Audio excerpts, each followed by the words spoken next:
if you want a glimpse into the future of energy, well, sometimes the best place to look isn't the biggest. It's the small places. Islands, archipelagos, smaller regions.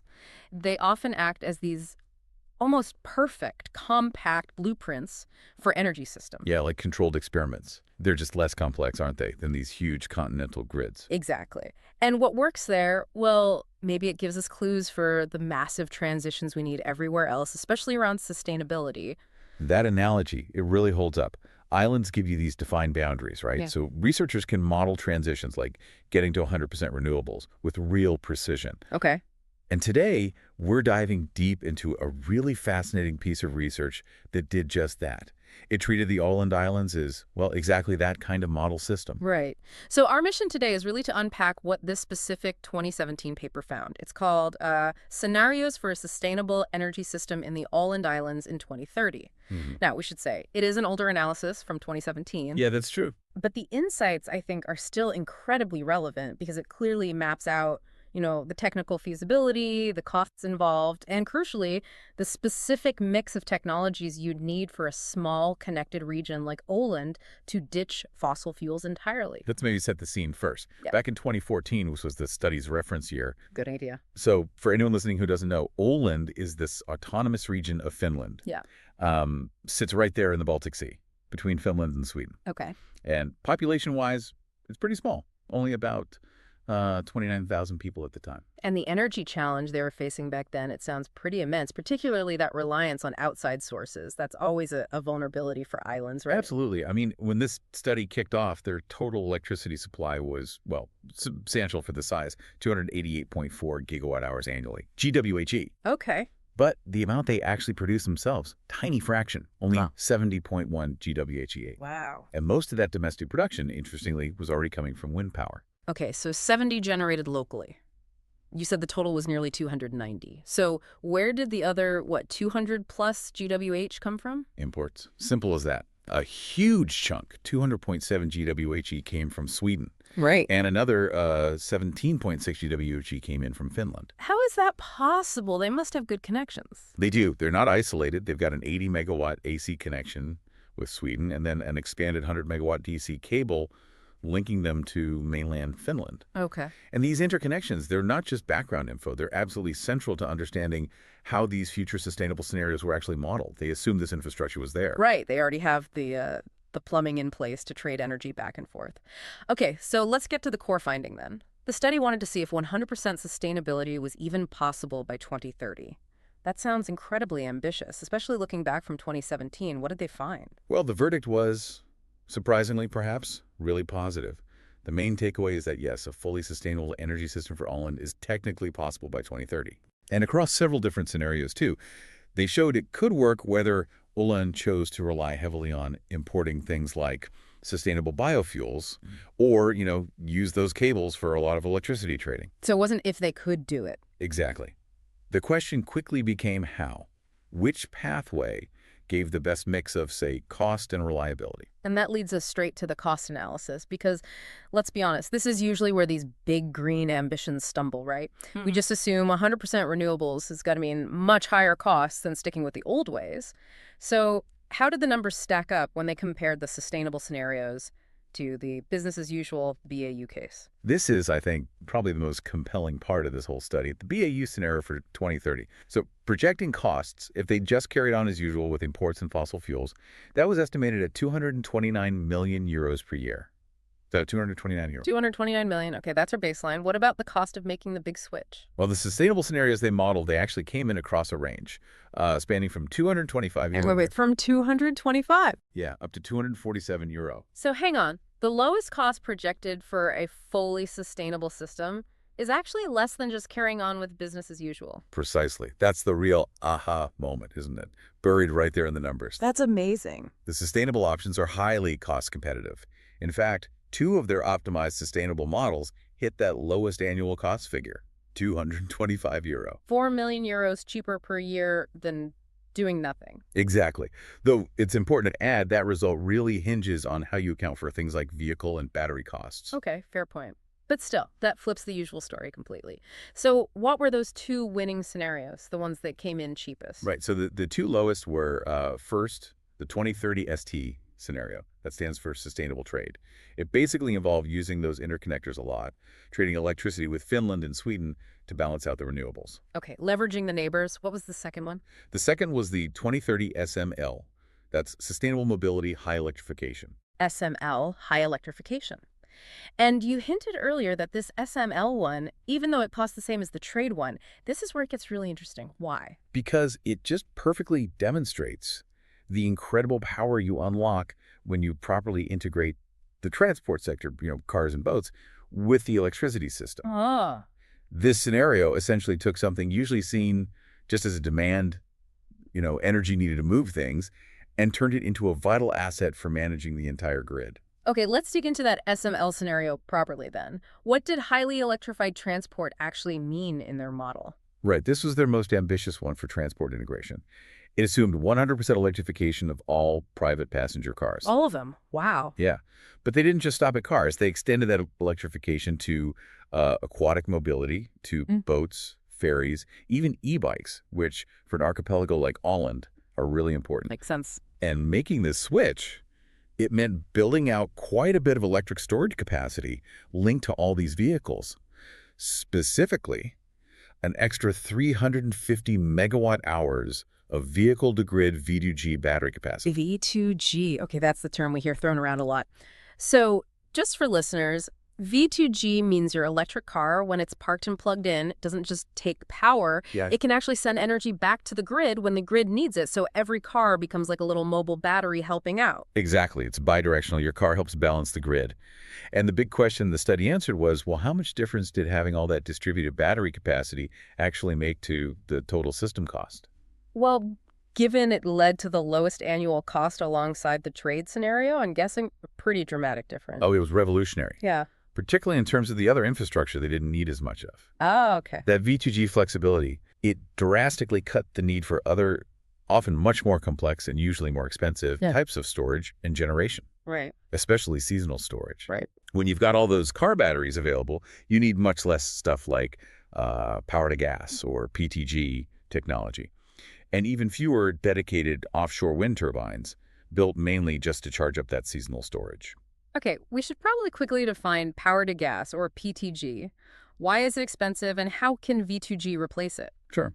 So power to gas, it's mainly for long-term seasonal storage. You take excess renewable electricity, say lots of wind power on a windy night, Right. and you use it to run an electrolyzer, which splits water to make hydrogen gas. Or you can take it a step further and combine that hydrogen with CO2 to make synthetic methane. That's methanation. Okay. And that gas, hydrogen or methane, you can store it in big tanks, maybe even underground caverns, for months. Then in winter, when you need the energy, you burn the gas for heat or to generate electricity again. So it bridges the summer-winter gap, but it sounds like it needs a lot of kit. It does. Big capital investment in electrolyzers, methanation reactors, storage tanks. V2G avoids a lot of that. So you're essentially trading this complex, capital-heavy synthetic fuel setup for tapping into batteries that consumers have already bought for their cars.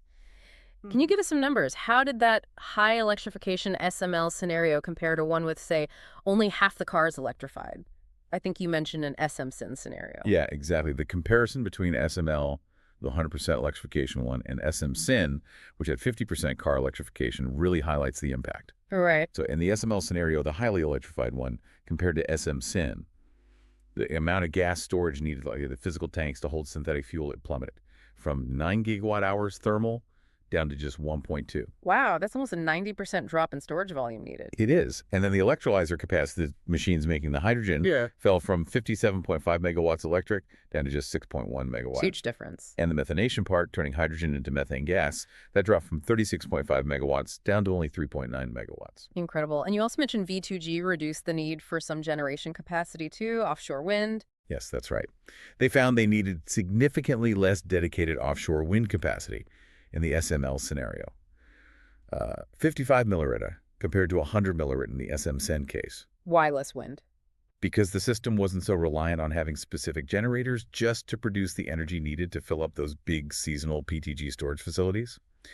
The VDG batteries could soak up excess energy from the general renewable mix much more efficiently. Okay. It basically shifted the whole investment profile away from huge centralized plants towards smaller distributed assets to the vehicles themselves. That's just profound leverage, turning consumer purchases, cars, into grid infrastructure that replaces purpose-built industrial kit. But hang on, there's a potential snag here, isn't there? If all these V2G cars are feeding the grid, aren't they just drawing power from the grid at other times, maybe during peak hours, potentially straining things or needing more imports? That's a really crucial question. How and when does the V2G actually function? Is it just shifting load around? Well, the study looked at this closely.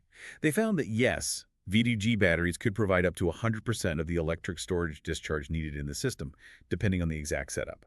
But here's the critical part. The V2G battery charging. That was almost entirely powered by surplus wind and solar PV. Over 97% of the charge came directly from renewables. Ah, okay. So the cars aren't drawing down baseload power or imports to charge up just to discharge later. Exactly not. They're acting like a buffer, effectively, soaking up renewable energy that would otherwise maybe be curtailed, just wasted because it was produced when demand was low. Precisely. They directly support integrating more intermittent renewables Great. rather than adding burden to the existing grid or driving up imports. The VDG batteries became this key mechanism for accepting that variable renewable energy, which in turn reduced the need for the expensive seasonal storage and backup generation. It's kind of the definition of making intermittent power work reliably. Okay, that makes sense. So let's broaden out from the pure energy tech. What about the wider impacts? These kinds of transitions, they need political buy-in, public support. Did the analysis look at things like job creation? That's always a big factor. Yes, they did. And the job creation figures are definitely a potential selling point here, looking beyond just the energy system itself. The study estimated the number of job years created during the manufacturing, construction, and installation phase, the MCI phase. So building all the new stuff. Exactly. Building the wind turbines, installing chargers, making batteries.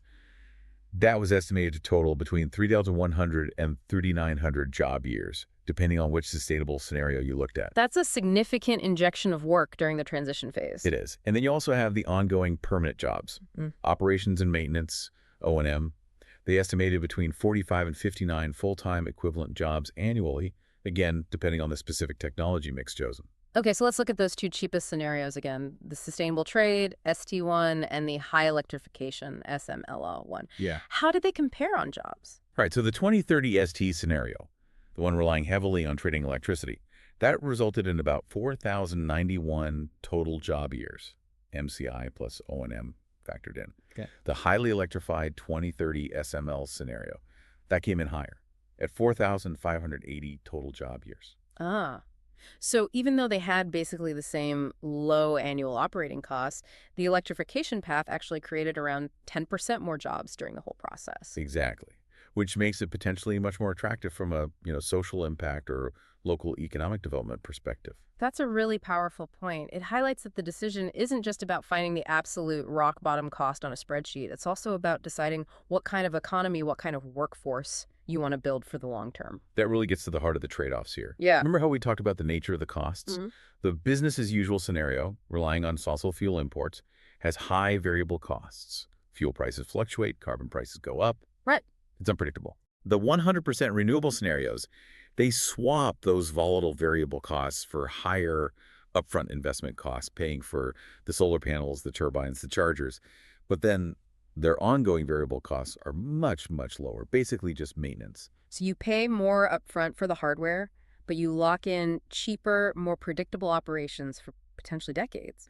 That's the trade. However, there's another angle to cost, which is the cost or maybe the value of independence. Ah, okay. Those two lowest cost scenarios we keep talking about, the ST trade and SML electrification, they achieve that low cost, partly by being really smart about using those interconnectors with Sweden and Finland. Right. They rely on them strategically. I do. Which means compared to a scenario that maybe tries to be completely self-sufficient, building massive amounts of domestic storage like PTG just for Elling's own use, well, the ST and SML scenarios carry a slightly higher risk related to energy independence.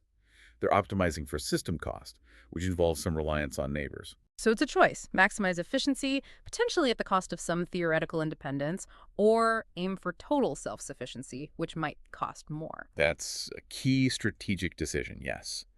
And as always with these models, we have to remember they're based on certain assumptions and tools. Was there any key limitation in the modeling tool they used here at Energy Plan that we should maybe keep in mind when looking at the economics? Yes, there was one important one mentioned. Energy plan, it's a powerful tool, but in this study, it could only simulate a single price for electricity coming from outside Åland. Ah, But in reality, Åland is connected to two different electricity price zones, SE3 in Sweden and FI in Finland. And those prices, hour by hour, they can often be quite different. okay, so the model simplified the market interaction a bit. It did, and that difference in real-time prices between Sweden and Finland, well, it could definitely affect the actual economic viability of those scenarios that rely heavily on trading electricity back and forth. It's a detail, maybe a more dynamic future model could capture better. That's a fair caveat. Okay, so pulling back then, looking at the big picture from this 2017 analysis of Åland's potential, what's the key takeaway for other regions, maybe islands or communities, thinking about their own energy transitions today? I think the core conclusion really holds strong.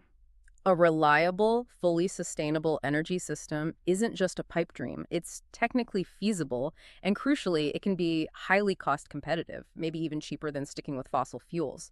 Hmm. And the key isn't finding one magic bullet technology. It's about smartly integrating everything, power generation, heating systems, and especially transport. Right, with flexibility, particularly things like BTG, but also other storage, being absolutely critical. Yeah, and that shift in thinking about electric transport, not just as a drain on the system, but as a massive potential asset for flexibility, something that actively replaces expensive industrial kit that seems like the real game changer for bringing costs down. Absolutely. So we've taken a deep dive today into the, well, I think quite remarkable and forward-looking insights from that paper, scenarios for a sustainable energy system in the Åland Islands in 2030. Indeed. And maybe we can leave you, the listener, with a final thought to chew on. Okay? This study, it laid out several technically sound, cost-effective paths forward for Åland. You could focus on maximizing domestic energy production and maybe local jobs, perhaps accepting a slightly higher cost. Hmm. Or you could leverage trade and high electrification, like the SML scenario, aiming for the absolute lowest system cost, maybe accepting slightly less energy independence. Right, different priorities. Exactly. And the study itself concluded that choosing between these viable options isn't ultimately a technical decision for the engineers to make alone. Hmm. It argued the most urgent next step was really about informing everyone involved, policymakers, businesses, the public, and getting their feedback. Because the best option isn't just the cheapest or the most technically elegant. It's the one people actually choose, together. Precisely. The one the people of Åland decide on through informed discussion and building consensus. So the question for you is, what role does public acceptance, public discourse play in figuring out the optimal path for your region's energy future?